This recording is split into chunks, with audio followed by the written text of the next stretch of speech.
तो hello everybody, आज हम क्या करेंगे। आज हम जानेंगे 2025 का पेपर जानेंगे इसी पैटर्न पर। अगर आप इस पेपर को सीख गए, आपने पैटर्न जान लिया, तो इसी बेस पर आपका 2026 का जो एग्जाम आने वाला वो बिल्कुल इसी बेस पर आएगा, अलग कुछ नहीं आने वाला। ये चीजें आप भी जानते हो और मैं भी जानता हूँ, ठीक है। चलो भाई, तो हम आगे बढ़ते हैं, इसको न देरी करते हुए स्टार्ट करेंगे। बहुत आनंद आएगा, देखते हैं। चलो भाई, तो सबसे पहले हमारा देखो, सबसे पहले आपको 20 एमसीक्यूज मिलेंगे। आपको क्या मिलेंगे? 20 एमसीक्यूज मिलेंगे, ठीक है। तो 20 एमसीक्यूज ये आपके हो गए, ये रहे, ठीक है। देखो यहाँ पर 1 से लेकर ये रहे 20 तक, क्या बिल्कुल इजी इजी आते हैं। ये आपको लर्न करना पड़ेगा, आपके जो बुक होती है ना उसमें आते हैं, ये आपको लर्न जरूर करना पड़ेगा, ठीक है। तो ये आपके 20 हो गए। यहाँ तक आपको दिख रहे हैं कि नहीं? बिल्कुल दिख रहे होंगे, ठीक है। ये देख लो, ये रहे आपके, ये 12 तक है, ये 13 से 20 तक है, ठीक है। क्लियर? देखो यहाँ पर आपके 10 होते हैं, जो आपके किस में से आते हैं, जो स्टोरीज में से आते हैं, एंड जो 11 से 20 तक है ये आपके व्याकरण में से आते हैं, ठीक है। समझ गए? बिल्कुल। ये अब इसके बाद क्या आता है आपका खंड भ। अब खंड भ क्या कहता है भैया? खंड भ में वर्णनात्मक प्रश्न होते हैं। वर्णनात्मक प्रश्न मतलब क्या होता है? यानी गद्यांश आएंगे, पद्यांश आएंगे। तो गद्यांश कैसे पूछे जाते हैं यहाँ पर देख लो, गद्यांश कैसे पूछे जा रहे हैं। देखो यहाँ पर गद्यांश कैसे पूछा जाता है। देखो यहाँ पर क्या लिख रहा है, उपयुक्त गद्यांश का संदर्भ। संदर्भ जरूर पूछा जाता है। रेखाचित अंश की व्याख्या और किन लोगों को संगत करना हमारे लिए बुरा है, यानी इसी में से बताना होता है आपको, अलग से कुछ नहीं करना, इसी में से बताना होता है, ठीक है। समझ गए? बिल्कुल। अब चलो नेक्स्ट टॉपिक की तरफ हम मूव करते हैं, ठीक। चलो भाई, तो अभी हमारा आ गया ये बिल्कुल वही गद्यांश है, गद्यांश है। फिर इसके बाद पद्यांश आ गया। पद्यांश में भी यही पूछेगा आपको। देखो ये रहा, अथवा में आते हैं, यानी कि दो दो पूछे जाते हैं, उनमें से हमको एक बताना होता है, ठीक है। अथवा में आते हैं, देखो यहाँ पर ये रहा अथवा में एक, यानी इसको कर लो, इस पद्यांश को, या आप इस पद्यांश को कर लो, किसी एक को आप बता सकते हो, ठीक है। एक आपको करना ही करना है, कंपलसरी एक तो, ठीक है।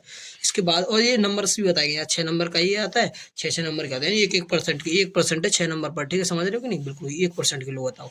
अब इसके बाद क्या है, निम्नलिखित संस्कृत गद्यांश। अभी संस्कृत गद्यांश आ गया, इसका भी आपको बिल्कुल सेम कंडीशन रहेगी। क्या कंडीशन रहेगी? देखो यहाँ पर आपको क्या करना पड़ेगा, इन दोनों में से कोई एक कर लो। इनमें क्या करना है, संस्कृत गद्यांश में किसी एक का संदर्भ सहित हिंदी में अनुवाद भी करना है, और इसका संदर्भ भी लिखना है, यानी कौन से चैप्टर से है और किसने लिखा है, ठीक है। समझ रहे हो? बिल्कुल भाई। अब इसके बाद नेक्स्ट क्या था भाई, बिल्कुल वेरी वेरी इंपॉर्टेंट, इसमें समझ लो। इसमें आप समझ गए तो यानी आप पूरा पेपर समझ गए। देखो यहाँ पर क्या है, निम्नलिखित संस्कृत श्लोकों में से किस एक का संदर्भ सहित हिंदी में अनुवाद, इन इसमें से और इसमें से आपको किसी एक का क्या करना है, आपको हिंदी में अनुवाद करना है, और वो लिखने संदर्भ, संदर्भ कह रहे ना, एक संदर्भ, ठीक है, सहित हिंदी में अनुवाद, ठीक है। ये किसी को भी कर लेना आप, ठीक है। इसके बाद भाई बिल्कुल इंपॉर्टेंट, वेरी वेरी इंपॉर्टेंट आ गया भाई। अब देख लो यहाँ पर इंपोर्टेंट क्या है, देखो अपने पठित खंडकाव्य आधार पर दिए गए प्रश्नों में से किसी एक प्रश्न का उत्तर देखो एक, यानी क ख ख ग घ, यानी किसी एक का उत्तर देना है। अगर आप देखो अगर पूजा याद कर ले गए हो श्री कृष्ण का चरित्र चित्रण, तो वेरी इंपॉर्टेंट है। बस आपको इंपॉर्टेंट बताओ ना, आप इसको याद कर लो बस, श्री कृष्ण के चरित्र चित्रण को, बस बिल्कुल इंपॉर्टेंट यही आ जाता है, बस यही आ जाता है। और सभी आते हैं, इनमें से आप किसी एक को कर सकते हो, ठीक है। बिल्कुल भाई। अब इसके बाद आता है भाई आपके क्या, आपके जीवन परिचय। जीवन परिचय किस किसका है? देखो निम्नलिखित लेखकों में से किसी एक लेखक का जीवन परिचय देते हुए उसकी प्रमुख रचना उल्लेख कीजिए। देखो रामधारी सिंह दिनकर, डॉक्टर राजेंद्र प्रसाद, पद्मनाभ बख्शी, इन तीनों में से आपको किसी का एक का क्या करना, जीवन परिचय करना था, और क्या करना भाई, बिल्कुल ईजी, और इसकी क्या करना है, प्रमुख रचना बतानी थी, बस बिल्कुल हो गया।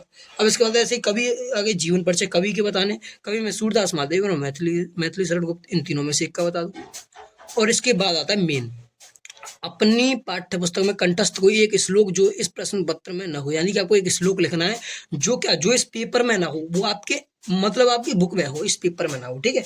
एक लिख देना श्लोक, बिल्कुल 100% है, ये तो आता ही आता है, आपको लर्न करके ले जाना ही ले जाना है। अब इसके बाद ये हमारे आगे वाद विवाद प्रतियोगिता में प्रथम स्थान प्राप्त करने में सच्चे भाई को बधाई देते हुए पत्र लिखना है, ये तो आपको पत्र लिखना होता है, ठीक है। अब अथवा में आ गया, ये अपने विद्यालय में लिख दो। इन दोनों में से आप किसी एक को लिख सकते हो, ठीक है। ये 4 नंबर का आपका पक्का है, 4 नंबर आपको मिल जाएंगे, ठीक है। समझ रहे हो कि नहीं? बिल्कुल भाई। अब इसके बाद होता है नेक्स्ट। नेक्स्ट क्या है आपका, नेक्स्ट निम्नलिखित में से किन्हीं 2 प्रश्नों के उत्तर दीजिए संस्कृत में। उत्तर संस्कृत में दीजिए, यानी संस्कृत में ही इसके उत्तर देना है, ठीक है। समझ रहे हो कि नहीं? इनमें से 2, 1 2 3 4 पूछे गए ना, चारों में से किन्हीं 2 के दे दो बस, और कुछ नहीं ज्यादा मांग रहा है। इसके बाद इसमें भी निम्नलिखित में से किसी एक विषय पर निबंध लिखिए। इनमें निबंध लिखना होता है 7 नंबर का। समझ रहे हो कि नहीं? 7 नंबर एक ही बार में लो, और बताओ। और नेक्स्ट क्या, और कुछ नहीं, लो भैया, इतना इजी पेपर आता है। आप अगर एग्जाम का पैटर्न पता चल गया, अगर आपको कोई दिक्कत नहीं आई, तो आपकी एकदम मस्त परसेंट बनेगी, और जो इंपॉर्टेंट है बिल्कुल, ठीक है। और आपको आगे किस सब्जेक्ट का चाहिए, यानी सॉल्यूशन पेपर 2025 का, वो मुझे बता देना, कि या फिर आपको 2026 के मॉडल पेपर चाहिए, कुछ भी चाहिए कमेंट में जरूर बताना। तो तक के लिए बाय।